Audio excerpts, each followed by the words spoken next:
Perkenalkan, nama saya Jessica Diharni. Saya dari kelas A2 Manajemen Pagi dengan NIM 191041689. Saya berasal dari Fakultas Ekonomi Prodi Manajemen dari Universitas Pancabakti.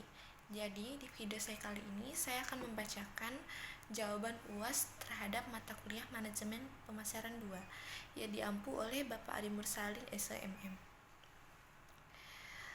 Saya akan membacakan mulai dari soal dari bagian A yang berkenaan dengan aktivitas mahasiswa di WA dan Google Classroom.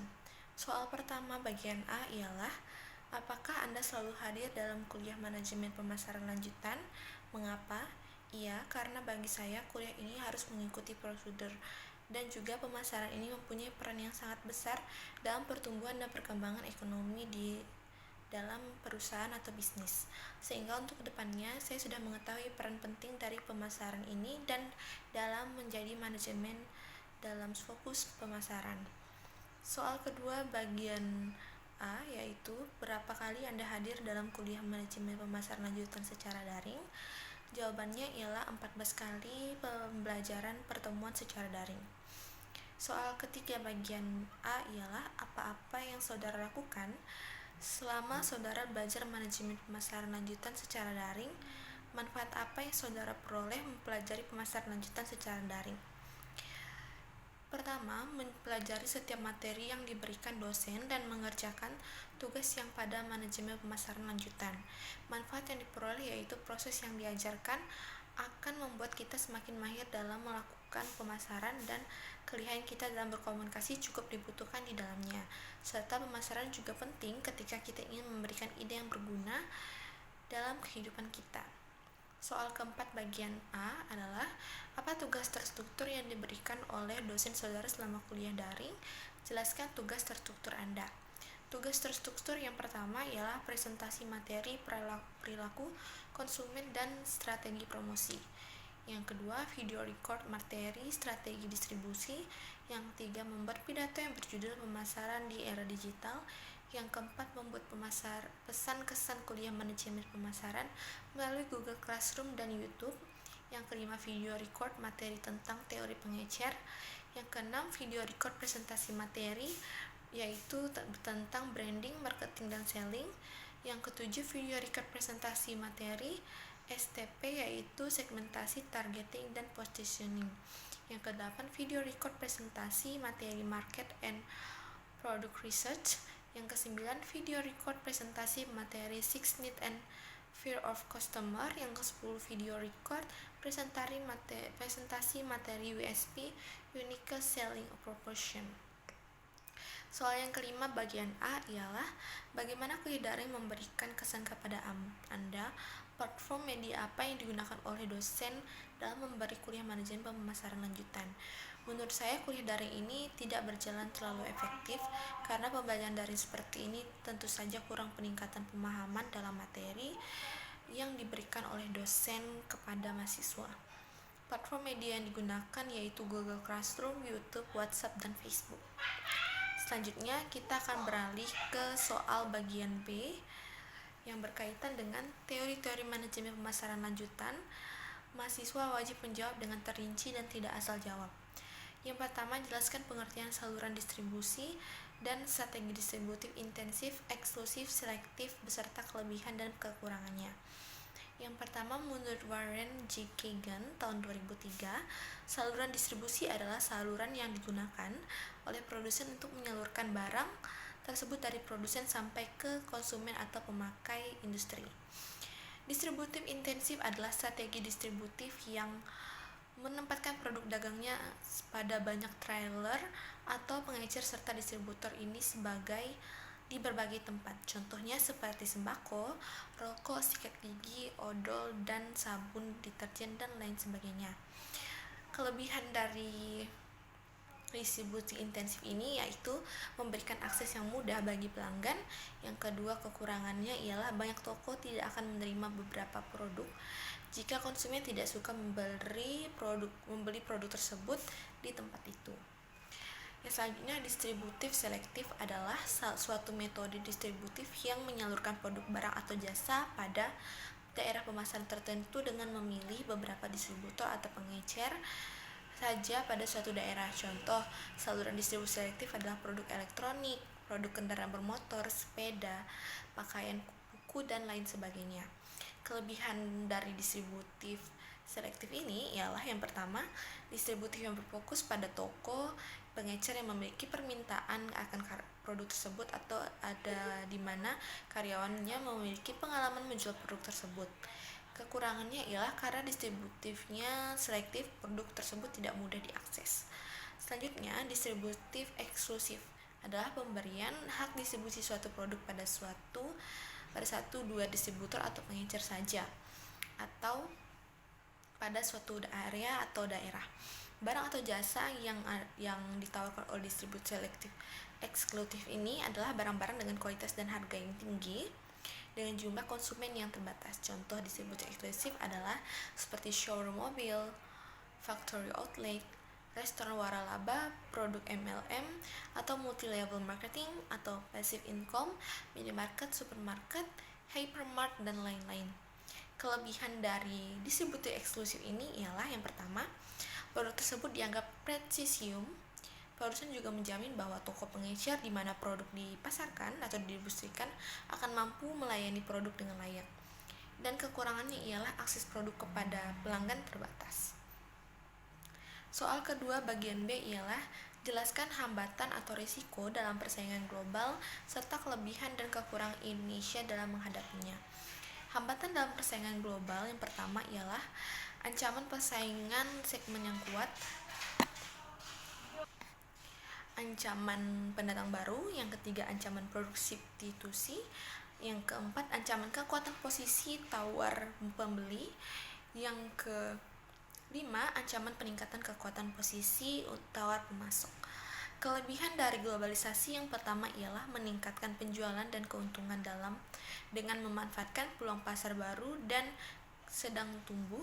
Yang kedua, meningkatkan ketersediaan bahan-bahan baku murah. Yang ketiga, untuk meningkatkan daya saing atau kualitas tinggi dari produk dan biaya rendah. Kekurangan dari globalisasi yang pertama ialah volatile. Lingkungan mulai dari politik, ekonomi, hukum, sosial, budaya, jadi tujuan perusahaan tidak tercapai. Yang kedua, interaksi dengan berbagai kompleks bangsa dengan beragam ekonomi, sosial, budaya, dan sebagainya. Yang ketiga, komunikasi menjadi sulit karena perbedaan bahasa, geografi, perbedaan budaya, dan sebagainya. Yang keempat, informasi penting untuk perencanaan dalam hal ketersediaan, kedalaman, dan akurasi sangat bervariasi. Yang kelima, sulit untuk menganalisis persaingan masa kini dan masa depan di banyak negara karena perbedaan dalam struktur industri dan praktik bisnis. Yang ketiga, soal ketiga dari soal bagian B ialah apakah perbedaan antara bauran promosi dan bauran pemasaran? Jelaskan dengan faktor-faktornya. Yang pertama, bauran promosi adalah suatu kegiatan pemasaran terhadap suatu produk agar produk yang dipasarkan memberikan hasil yang memuaskan.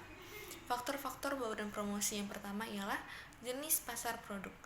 Alokasi bauran komunikasi berbeda-beda antar pasar konsumen dan pasar bisnis. Pemasaran konsumen mengeluarkan uang secara berturut-turut untuk promosi penjualan, iklan, penjualan pribadi, dan hubungan masyarakat. Penjualan pribadi memberikan sumbangan yang besar dalam pemasaran barang konsumen. Beberapa pemasar konsumen menggunakan tenaga penjual terutama untuk menerima pesanan mingguan dari penyalur dan untuk memeriksa. Namun, penjualan perusahaan konsumen yang terlatih dengan efektif dapat memberikan 4 sumbangan penting. Yang pertama, posisi persediaan persediaan yang meningkat. Yang kedua, pembangunan antusiasme. Yang ketiga, penjualan misioner. Yang keempat, manajemen pelanggan utama. Yang kedua, tahap kesiapan pembeli. Ada 5 tahap kesiapan pembeli, yaitu yang pertama tahap kesadaran, yang kedua tahap pengertian, yang ketiga tahap keyakinan, yang keempat tahapan pemesanan, dan yang kelima tahapan pemesanan kembali. Yang ketiga, tahap siklus hidup produk. Alat-alat komunikasi juga memiliki efektivitas biaya berbeda sesuai dengan tahap siklus hidup produk yang berbeda. Ada 4 siklus hidup produk, yaitu yang pertama tahap perkenalan, yang kedua tahap pertumbuhan, yang ketiga tahap kemapanan, yang keempat tahap kemunduran. Selanjutnya, bauran pemasaran ialah Perangkat alat pemasaran yang digunakan untuk mencapai tujuan pemasaran dalam memenuhi target. Faktor-faktornya ialah yang pertama produk, yang kedua harga, yang ketiga saluran distribusi, yang keempat promosi. Menentukan anggaran. Bauran promosi ialah dengan mengalokasikan dananya lebih banyak kepada eh, lebih banyak kepada kegiatan seperti promosi penjualan, penjualan perorangan, hubungan masyarakat, dan lain-lain. Bauran pemasaran ialah dengan lebih mengedepankan produk, harga, saluran, distribusi, dan baru promosi dalam melakukan pemasaran. Soal keempat bagian B ialah pemasaran online terdiri dari online marketplace atau Tokopedia, Bukalapak, dan lain-lain, online retail atau Lazada, Blibli, dan lain-lain, serta classified ads atau Kaskus Rumah 123 dan lain-lain. Jelaskan dengan detail bagaimana cara melakukan pemasaran online tersebut. Dalam kegiatan online marketplace terdapat kewajiban PPH dan PPN dalam proses bisnis jasa penyediaan tempat atau waktu, penjualan barang dan atau jasa, serta dalam proses bisnis penyetoran hasil penjualan kepada merchants oleh penyelenggara. Yang kedua, dalam kegiatan classified ads terdapat kewajiban PPH dan PPN dalam proses bisnis penyediaan tempat dan atau waktu untuk memajang konten barang atau jasa. Yang ketiga, dalam kegiatan daily deals terdapat kewajiban PPH dan PPN dalam proses bisnis jasa menyediakan tempat dan atau waktu penjualan barang dan atau jasa, serta dalam proses bisnis penyetoran hasil penjualan kepada merchants atau oleh penyelenggara. Yang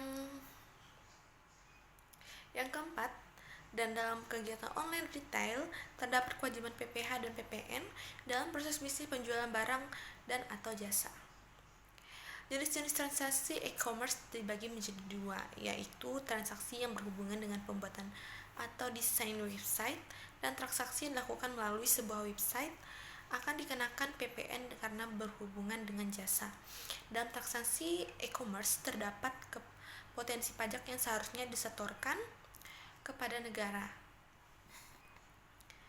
SE 62 garing PJ Parin 2015 membagi kegiatan e-commerce dalam 4 kegiatan besar, yaitu online marketplace, classified ads, daily deals, dan online retail. Dengan diterbitkannya SE 62, tidak ada pajak baru atau khusus transaksi e-commerce sehingga hanya berlaku ketentuan umum. Apabila dapat mengawasi transaksi e-commerce, maka penerimaan dari sektor ini akan dapat memberikan kontribusi yang tidak sedikit terhadap penerimaan pajak. Selanjutnya, soal kelima bagian B ialah bagaimana cara atau strategi marketing untuk UMKM yang baru berkembang. Pada umumnya, kegiatan pemasaran berkaitan dengan koordinasi beberapa kegiatan bisnis. Strategi pemasaran ini dipengaruhi oleh faktor-faktor sebagai berikut. Yang pertama, faktor mikro, yaitu perantara pemasaran, pemasok, pesaing, dan masyarakat. Yang kedua, faktor makro, yaitu demografi atau ekonomi. Yang selanjutnya, politik atau hukum, teknologi atau fisik, dan sosial atau budaya. Berikut ini adalah hal-hal yang perlu diperhatikan untuk pemasaran atau dari sudut pandang penjual. Yang pertama, tempat yang strategis atau place. Yang kedua, produk yang bermutu atau produk. Yang ketiga, harga yang kompetitif atau price. Yang keempat, promosi yang gencar atau promotion. Dari sudut pandang konsumen, kebutuhan dan keinginan konsumen atau customer needs and wants. Yang kedua, biaya konsumen, cost in the customer. Yang ketiga, kenyamanan, confidence. Dan yang keempat, komunikasi atau communication. Saat ini ada satu strategi pemasaran yang sedang gencar dilakukan oleh banyak orang, yaitu berpromosi online melalui sosial media atau website. Maka dengan adanya website atau sosial media, melalui cara-cara promosi yang akan segera kami sebutkan ini, di mana di website tersebut akan berisi produk, harga, layanan, alamat, testimoni, dan lain sebagainya. Mengapa demikian? Karena seharusnya website akan mendukung jika diintegrasikan antara promosi offline dan online. Selanjutnya, soal bagian C berkenaan dengan video-video yang berkenaan dengan manajemen pemasaran 2. Setelah mahasiswa menonton video-video manajemen pemasaran lanjutan ini, mahasiswa diminta untuk menjelaskan judul video yang ditonton dan makna judul video tersebut menurut versi mahasiswa. Teori-teori yang dijelaskan oleh pembicara dalam video tersebut dan manfaat dan wawasan yang diperoleh setelah menonton video-video pemasaran yang mahasiswa tonton. Yang pertama, silakan buka link video ini A dan B. Video A berjudul Marketing Mix atau Bauran Pemasaran. Makna dari judul Marketing Mix adalah istilah yang cukup dikenal oleh pembisnis. Marketing Mix atau bauran pemasaran adalah suatu strategi yang terdiri dari beberapa unsur terpadu untuk menjual produk atau jasa kepada pelanggan. Teori-teori yang dijelaskan yang pertama ialah pengertian marketing mix atau bauran pemasaran menurut Kotler and Armstrong. Yang kedua, komponen marketing mix terdapat produk, price, promotion, dan place. Manfaat yang diperoleh adalah marketing mix bauran pemasaran ini dapat menyederhanakan dan menyatukan berbagai macam bentuk kegiatan pemasaran menjadi satu sehingga bagian pemasaran lebih mudah dilakukan untuk dikelola. Video bagian B berjudul Marketers in 20 minutes. Marketing adalah permainan otak. Makna dari judul ialah marketing adalah serangkaian proses yang dilakukan untuk memasarkan produk atau mengenalkan produk kepada masyarakat dengan berbagai cara agar produk tersebut menjadi banyak diminati oleh masyarakat luas. Teori-teori yang dijelaskan dalam video tersebut, yang video kedua atau bagian B, ialah pertama, marketing adalah sebuah brain game. Yang kedua, bagaimana bisa menang di permainan otak ini, bisa menggunakan atau menguasai neuroscience marketing atau neuromarketing. Manfaat yang diperoleh ialah memahami tentang neuromarketing ini tidak hanya untuk membangun strategi marketing, namun bisa juga untuk membangun produk. Pada pendekatan neuromarketing, justru bukan tentang membaca rasionalitas konsumen, namun justru pada emosi konsumen. Mahasiswa wajib menonton video 8 dan video 9 yang dibagi di grup WA dan jawablah pertanyaan di atas yang berkenaan dengan video 8 dan video 9. Itu adalah soal kedua. Dan jawabannya ialah video yang 8 berjudul membuat headline yang mengclosing ketiga. Makna dari judul headline adalah judul besar dari suatu karya, baik itu iklan, berita, artikel, atau yang lainnya. Headline terletak di bagian paling atas dan menjadi hal yang pertama kali dilihat oleh pembaca.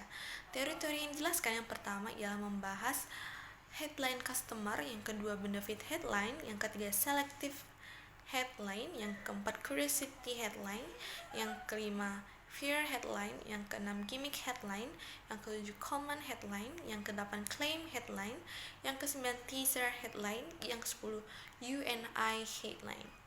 Manfaat yang diperoleh dari video ke-8 ialah adanya pemahaman terhadap headline yang manfaatnya secara ekonomis, dan dari pembaca headline ini bisa memperoleh gambaran tentang isi tulisan secara keseluruhan. Video 9 berjudul 4DX, Descriptiveness of Execution, cara mengeksekusikan rencana. Makna dari judul The Disciplines of Execution atau 4DX merupakan suatu metode penerapan untuk mengeksekusi suatu target atau tujuan utama. Teori-teori yang dijelaskan yaitu yang pertama, disiplin 1 fokus pada WIG, yang kedua disiplin 2 fokus pada lead measure, yang ketiga disiplin 3 scoreboard, yang keempat disiplin 4 yaitu menciptakan irama akuntabilitas. Yang manfaat yang diperoleh dari video 9 ini adalah disiplin ini mengeksekusi kita untuk selalu fokus terhadap perubahan perilaku dan tantangannya. Kita perlu mengeksekusi sasaran penting di tengah hal yang sangat mendesak.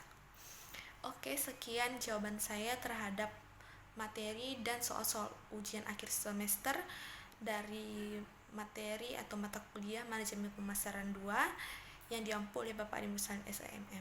Sekian jawaban dan video saya ucapkan terima kasih.